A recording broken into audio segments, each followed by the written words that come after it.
नमस्कार। आज का हमारा टॉपिक है major parts of steam power plant. Major part of steam power plant, ये हम पढ़ रहे थे थर्मल पावर प्लांट, उसी के आगे जो है हम कंटिन्यू करते हैं। फर्स्ट जो है वो मेजर पार्ट है boiler, super heater, turbine, condenser, economiser, air preheater, induced draft fan, forced draft fan, chimney, coal handling plant, ash handling plant, cooling tower, alternator, evaporator and forms. ये सारे जो है वो 15 मेजर जो है वो पार्ट दिए हुए हैं। इन सारे पार्ट्स को हम एक एक करके स्टडी करेंगे। फर्स्ट जो है वो हमारा बॉयलर। बॉयलर का पर्पस क्या होता है कि बॉयलर जो है वो वाटर से स्टीम के अंदर कन्वर्ट करने के काम आता है। The purpose of boiler to produce steam under pressure. तो जो है बॉयलर दो तरह के होते हैं। फर्स्ट हमारा होता है फायर ट्यूब बॉयलर, सेकंड होता है हमारा water tube boiler. Fire tube boiler और वाटर ट्यूब बॉयलर जो है उसके अंदर क्या डिफरेंस होता है? फायर ट्यूब बॉयलर के अंदर hot gases of combustion are inside the tube. जो हॉट गैसेस होती है वो हमारी ट्यूब्स के इनसाइड होती है and tubes are surrounded by the water. और जो ये जिसके अंदर जो है वो कंबशन हो रहा है वो ट्यूब जो है वो वाटर से सराउंडेड होता है। और वाटर ट्यूब बॉयलर के अंदर water is inside the tube and the hot gases are outside the tube. मतलब वाटर जो है वो ट्यूब के अंदर होता है और हॉट गैसेस जो है वो ट्यूब के बाहर होता है। अगर हम देखें तो दोनों जो है वो एक दूसरे के रिवर्स है। फायर के अंदर जो है वो आउटसाइड होता है और वाटर के अंदर इनसाइड होता है। One of these are used according to the requirement. दोनों ही यूज होते हैं लेकिन दोनों का पर्पस रिक्वायरमेंट के अकॉर्डिंग होता है। जहां पर जिसकी जरूरत होती है वो बॉयलर हम यूज करते हैं। ये जो है वो सिमेट्रिक डायग्राम दिखाया हुआ है बॉयलर का। Fire tube boiler, fire tube boiler जैसे हमने अभी डेफिनेशन देखी थी कि फायर ट्यूब बॉयलर के अंदर फायर ट्यूब बॉयलर के अंदर hot gases of combustion are inside the tube. यहाँ पर जो है वो फिगर में आप देख रहे हैं कि फायर ट्यूब बॉयलर के अंदर जो कंबशन हो रहा है वो ट्यूब के इनसाइड हो रहा है। यहाँ पर हम देख रहे हैं कि ये ट्यूब्स लगी हुई, ट्यूब के इनसाइड जो है वो कंबशन हो रहा है और वाटर जो है वो हमारा इसके सराउंडिंग के अंदर है। यहाँ पर ये जो फर्नेस है ये ट्यूब जो है वो शो हो रही है और यहाँ पर जो है वो हॉट गैसेस जो है वो आउटलेट के अंदर जा रही है आउट। और ये हमारा स्मोक स्टेक और स्टीम जो है वो यहाँ से आउट हो रही है। This is fire tube boiler. Next जो है हमारा water tube boiler. Water tube boiler के अंदर अभी हमने डेफिनेशन देखी थी कि जो वाटर जो है वो हमारा पाइप्स के अंदर होता है और फायर या कंबशन जो है वो आउटसाइड द ट्यूब होता है। तो दोनों के अंदर जो है वो ये डिफरेंस है। यहाँ पर हम देख रहे हैं कि ट्यूब्स के अंदर जो है वो वाटर फिल हुआ हुआ है और ट्यूब के बाहर जो है वो हमारा कंबशन हो रहा है। यहाँ से जो है वो ट्यूब्स के अंदर जो है वाटर इन हो रहा है और टेम्परेचर जो है इस फर्नेस के अंदर कंबशन होने के कारण वाटर का टेम्परेचर जो है इंक्रीज हो रहा है और स्टीम जो है वो यहाँ से आउट हो रही है। यहाँ पर जो है फर्नेस है, फर्नेस के अंदर कंबशन हो रहा है, कंबशन के बाद जो हॉट गैसेस है वो यहाँ से निकल रही है। Super heater. सुपर हीटर क्या आता है? सुपर हीटर एक ऐसी डिवाइस है which is use to remove the traces of moisture from saturated steam living boiler tube. Super heater क्या करता है कि जो भी मॉइस्चर के अंदर जो भी अदर पार्टिकल है उसको रिमूव करने के काम आता है या मॉइस्चर जो है वो उसको रिमूव करने के काम आता है। It also increase the temperature above saturation temperature. ये टेम्परेचर सुपर हीटर के अंदर क्या होता है, जो हमारा टेम्परेचर है सैचुरेशन टेम्परेचर, उस सैचुरेशन टेम्परेचर से ज़्यादा टेम्परेचर या टेम्परेचर इंक्रीज करने के काम आता है। दो तरह के होते हैं सुपर हीटर। फर्स्ट है हमारा रेडियंट सुपर हीटर, दूसरा है हमारा convention super heater. Radiant super heater में क्या होता है? Located in the furnace between the furnace water walls and absorbs heat from the burning fuel through radiation. ठीक है, रेडियंट सुपर हीटर जो है वो फर्नेस के बीच में लगा हुआ होता है और ये रेडिएशन के कारण जो है वो बर्निंग या टेम्परेचर जो है वो इंक्रीज करता है। दूसरा जो है वो हमारा convention super heater. Convention super heater जो है वो bell well back in boiler tube bank, जो बॉयलर की ट्यूब्स होती हैं उसके पीछे की साइड लगा हुआ होता है। It receive heat from the flue gases through the convention. ये फ्लू गैसेस से जो है वो हीट रिसीव करता है और कन्वेंशन के थ्रू जो है वो सुपर हीटिंग करता है। एक जो है वो हमारा रेडिएंट है जिसके अंदर रेडिएशन के थ्रू जो है वो हीटिंग होती है, जो बर्निंग फ्यूल है उससे रेडिएशन लेता है, उसके कारण हीटिंग होती है। दूसरा जो है वो हमारा कन्वेंशन सुपर हीटर है, जो बॉयलर के पीछे जो ट्यूब्स लगी हुई होती है वहां से कन्वेंशन जो फ्लू गैसेस की हीट है उसको कन्वेंशन के थ्रू हीटिंग करता है। नेक्स्ट कंपोनेंट है हमारा इकोनोमाइजर। इकोनोमाइजर क्या करता है? It absorb heat from outgoing flue gases and use for rising the temperature of feed water coming from the condenser. Economiser जो भी हमारे फ्लू गैसेस है, जो भी फ्लू गैसेस है उसका टेम्परेचर जो है वो ज़्यादा होता है, तो उस टेम्परेचर को यूज़ करते हैं हम फीड वाटर से, जो वाटर आ रहा है कंडेंसर के तरफ, तो उसके टेम्परेचर को इंक्रीज करने के काम आता है। Economiser raises efficiency of boiler by 10 to 12%। Economiser अगर हम यूज करते हैं तो बॉयलर की एफिशिएंसी है वो 10 से 12% जो है वो इंक्रीज हो जाती है। थर्स 5 to 15% of fuel consumption is saved. तो अगर टेम्परेचर हमारा मेन पर्पस है कि टेम्परेचर जो है वो इंक्रीज करना और स्टीम जो है वो जनरेट करना, तो अगर हम इकोनोमाइजर का यूज करते हैं तो हमारा फ्यूल कंजम्पशन जो है वो 5 से 15% तक जो है वो सेव हो जाता है। नेक्स्ट इक्विपमेंट है हमारा एयर प्री हीटर। जैसा कि नाम से पता चल रहा है कि एयर प्री हीटर का मतलब एयर को प्री हीट करना या पहले से हीट करना।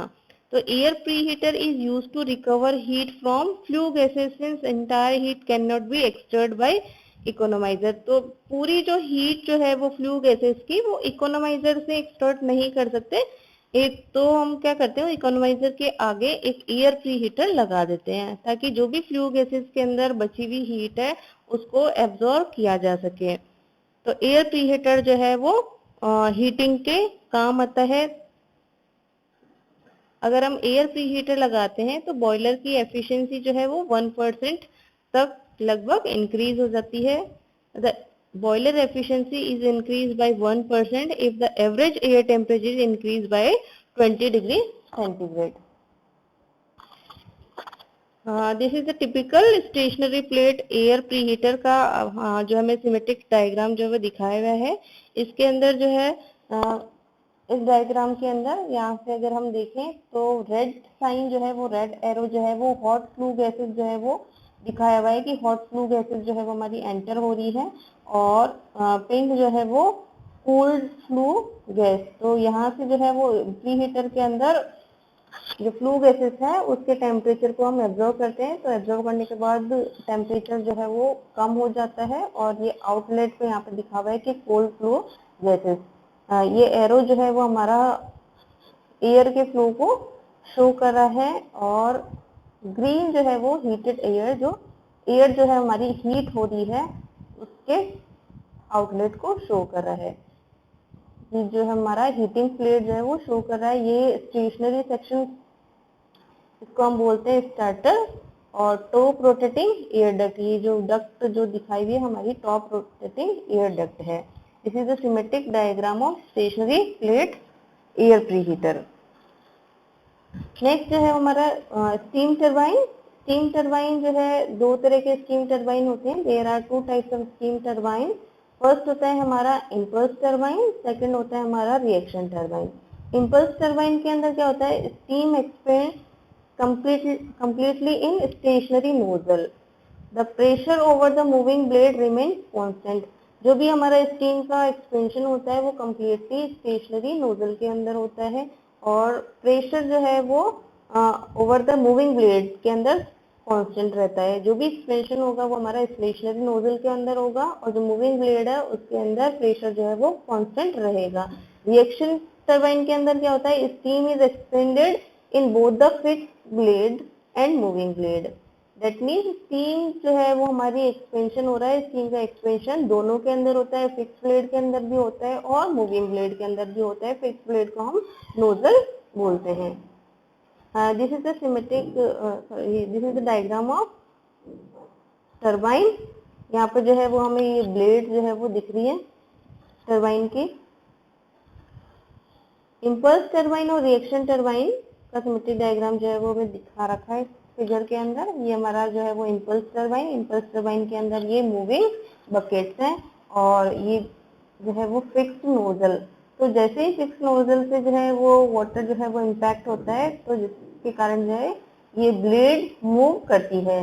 अब अभी हमने देखा था कि जो भी हमारा एक्सपेंशन होगा वो एक्सपेंशन जो है वो स्टेशनरी नोजल के अंदर होता है और मूविंग के अंदर जो है वो प्रेशर जो है वो कांस्टेंट हो रहा है। तो यहाँ पर हम देख रहे हैं कि ये हमारी जो है वो फिक्स ब्लेड है।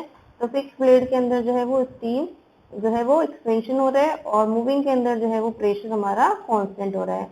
और वेलोसिटी जो है वो फिक्स नोजल के अंदर वेलोसिटी इंक्रीज हो रही है और मूविंग बकेट के अंदर या मूविंग ब्लेड के अंदर वेलोसिटी जो है वो डिक्रीज हो रही है।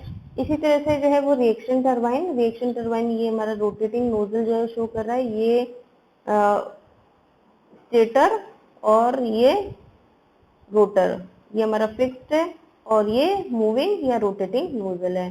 अब इस डायग्राम के अंदर अगर हम देखें तो स्टीम जो है वो दोनों ब्लेड्स के अंदर एक्सपेंड होगी। यहाँ पे हम देख रहे हैं एक्सपेंशन जो है वो दोनों ब्लेड के अंदर होगा।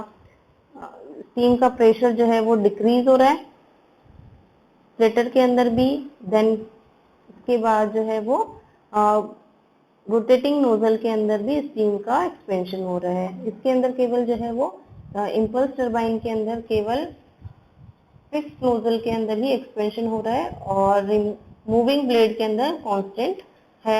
यहाँ पर दोनों के अंदर हो रहा है। अगर हम वेलोसिटी की बात करें, स्टीम वेलोसिटी की बात करें तो नोजल के अंदर जो है वो जो हमारा स्टेटर पार्ट है उसके अंदर स्टीम जो है वेलोसिटी इंक्रीज हो रही है और देन जो रोटेटिंग नोजल है उसके अंदर वेलोसिटी हमारी डिक्रीज हो रही है। कोल हैंडलिंग जो है वो डिटेल के अंदर बाद में और पढ़ेंगे हम। अभी coal should not be expose in the air. Coal को जो है वो हम एयर के अंदर एक्सपोज नहीं कर सकते डायरेक्टली, तो उसके लिए क्योंकि बहुत जो है वो पॉइजन होगा या एटमॉस्फेयर को हार्म होगा, तो इसलिए कोल की हैंडलिंग का भी एक प्रॉपर चैनल होना चाहिए। The coal should be expose to air, it pollutes the air and increases the poisonous gas like carbon monoxide। Carbon monoxide होता है इसलिए environment को pollute करता है। The coal from the heads is moved in the plant by means of long conveyors that are electrically operated। जो कोल है, कोल को plant तक ले जाने के लिए या बॉयलर तक ले जाने के लिए कन्वेयर लगे हुए होते हैं जो कि इलेक्ट्रिकली ऑपरेट होते हैं। There are many different type of conveyor and coal handling devices. बहुत सारे जो है वो अलग अलग डिवाइसेस हो सकते हैं कोल की हैंडलिंग के लिए, like screw conveyor, bucket elevators, grabbing bucket conveyor etc। ये जो है हमारा कोल हैंडलिंग प्लांट जो है उसको शो कर रहा है। इस तरह से ये हमारा रोप ऊपर है, यहाँ से कोल जो है वो क्रश करके जाता है। इसके बाद प्राइमरी क्रशर, देन इसके बाद कोल स्टोरेज बिल्डिंग के अंदर, उसके बाद सेकेंडरी क्रशर के अंदर जाता है। यहाँ पे कोल बंकर, देन फीडर के बाद पल्वराइजर और देन बॉयलर में। मतलब यहाँ से कोल को बॉयलर तक ले जाने के लिए सारे स्टेप जो है वो फॉलो करने पड़ते हैं। फर्स्ट जो है वो क्रशर, प्राइमरी क्रशर होगा, उसके बाद सेकेंडरी क्रशर और उसके बाद जो है वो पल्वराइज करा जाएगा जिसके अंदर कोल को एकदम बारीक चून की तरह किया जाता है। ये जो है वो कोल हैंडलिंग प्लांट को शो कर रहा है। कोल क्रशर क्या होता है? Before the coal is sent to the plant, it has to be ensured that the coal is of uniform size, so it is passes through the crusher। जब भी कोल को जो है वो प्लांट के अंदर सेंड किया जाता है तो ये ध्यान रखना पड़ेगा कि जो कोल है उसको यूनिफॉर्म साइज के अंदर क्रश किया जाए। Then rotary crusher are very commonly use for this purpose. तो रोटरी क्रशर जो है उसको यूज किया जाता है as they can provide a continuous flow of coal to the pulverizer। तो कंटिन्यूस फ्लो के लिए या बहुत बारीक के लिए पल्वराइजर का यूज किया जाता है। ये जो है वो डायग्राम शो कर रहे हैं कोल प्रोसेसिंग यूनिट के अंदर या क्रशिंग प्लांट का। कोल क्रशर। Thank you.